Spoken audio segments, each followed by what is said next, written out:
স্ত্রীর একটি ভুলের কারণে স্বামীর হায়াত কমে যায়। স্ত্রী যারা আছেন এই কাজটুকু কখনো করবেন না। 1 নাম্বার, স্বামীর আত্মীয় স্বজনের সাথে কোনো আত্মীয়তার সাথে সম্পর্ক রাখতে চায় না।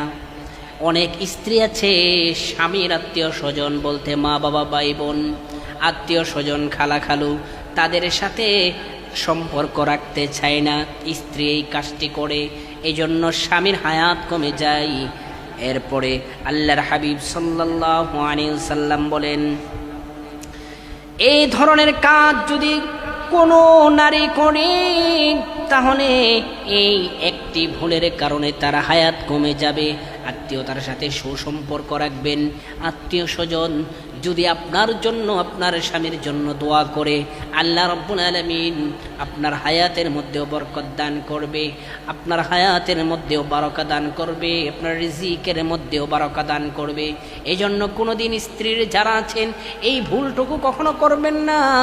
স্বামীর আত্মীয় স্বজনের সাথে খারাপ আচরণ কখনো করবেন না। তাদের সাথে সুসম্পর্ক রাখবেন, ভালো সম্পর্ক রাখবেন। দেখবেন তাদের দোয়ার বরকতে আল্লাহ রাব্বুল আলামিন আপনার দাম্পত্য জীবনকে আরো সুখীময় করে দিবেন ইনশাআল্লাহ।